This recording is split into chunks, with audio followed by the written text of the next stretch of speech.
Baik, assalamualaikum warahmatullahi wabarakatuh.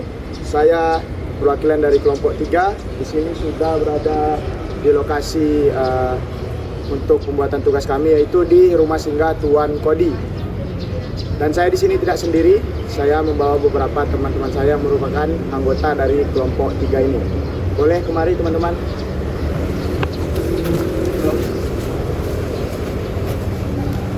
Baik, ini adalah beberapa teman saya. Bisa perkenalkan diri dulu.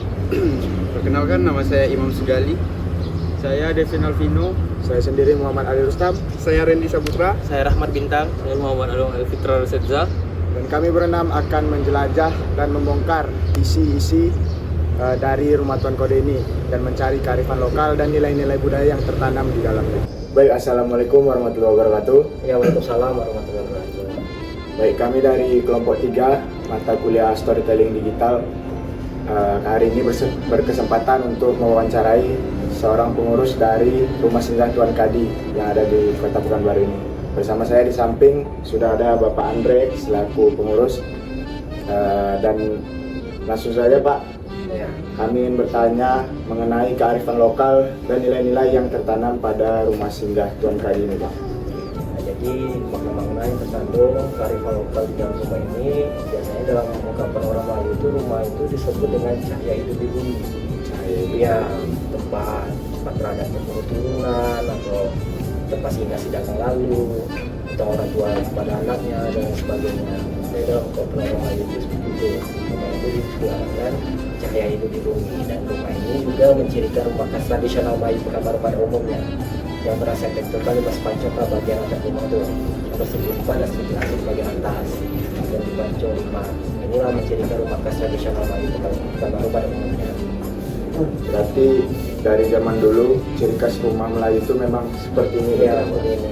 Berkonsep rumah panggung. Rumah panggung ya, karena letaknya di tepian sungai. Apalagi rumah biasanya kalau rumah itu di pesisir atau di tepian sungai berbentuk rumah panggung.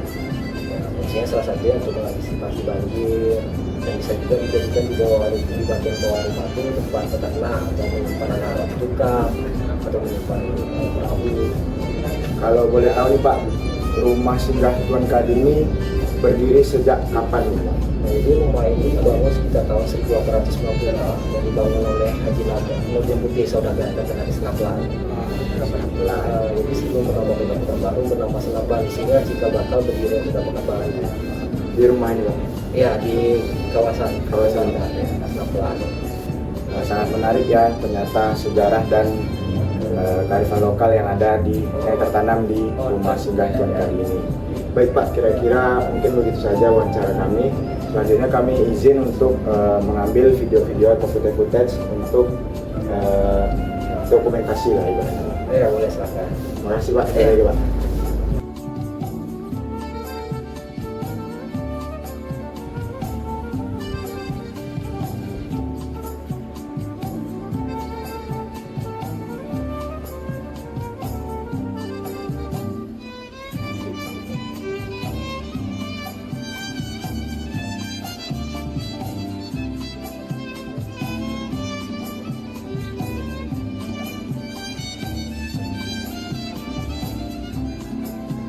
Ini jembatan ponton ya Pak?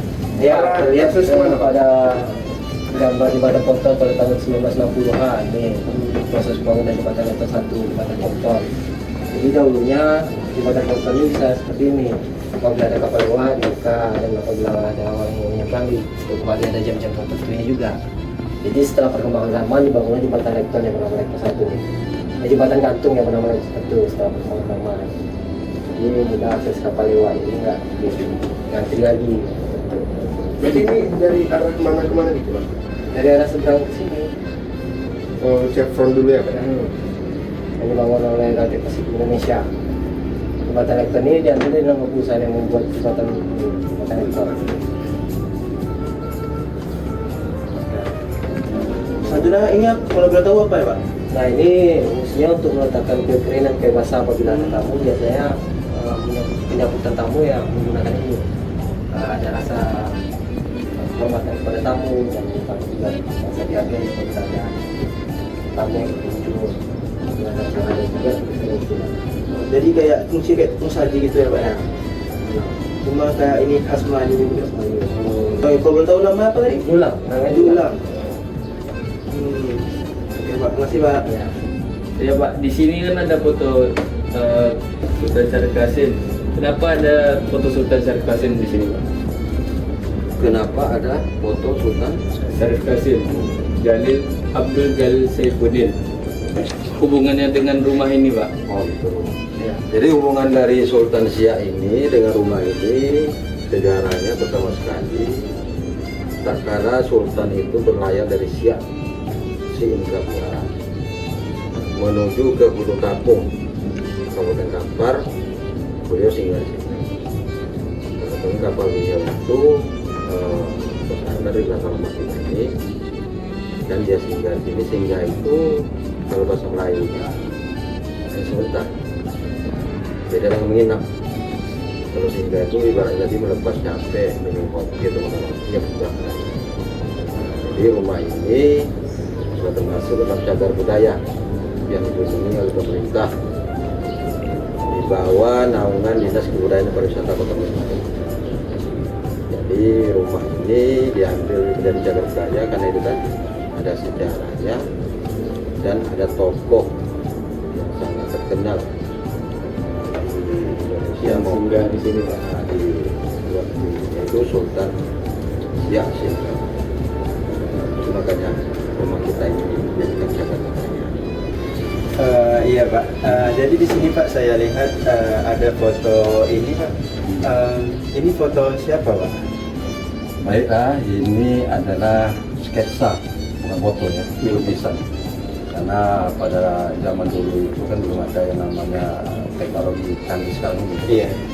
Jadi dibuatlah lukisan atau sketsa yang menggambar seorang sultan pendiri kota Pekanbaru. Oh. Jadi dialah yang pendiri kota Pekanbaru. Kakek dari Sultan Syarif Qasim. Oh.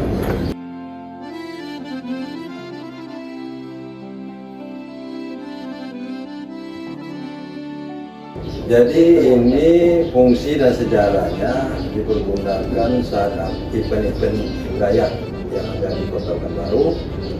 Kalau adik-adik mahasiswa tahu, itu pemerintah Kota Pekanbaru setahun mengadakan event yang namanya Nanti Limau, yang pusat kegiatannya berada di rumah kita ini. Jadi kita menyambut bulan suci Ramadan. Satu hari sebelum Ramadan kita mengadakan acara Nanti Limau. Jadi saat ini dijadikan sebagai arak-arakan dan juga sebagai benda yang dijadikan untuk event tradisional yang ada di Kota Pekanbaru. Jadi ketahapan ini akan dihiasi dengan permainan unik. Ada juga nanti dikasih telur rebus yang diwarnai. Nanti telur ini nanti dicoba oleh anak-anak yang ada di sekitar kami.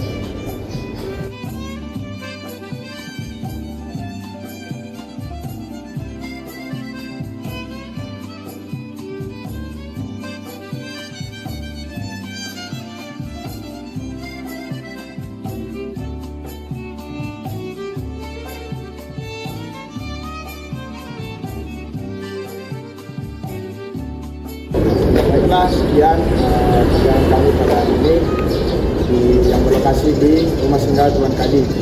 Tadi kami sudah mewawancara dari pengurus yaitu Pak Andre dan Pak Syarifuddin, Bapak Syarifuddin selaku pengurus dari Rumah Singgah Tuan Kadi ini.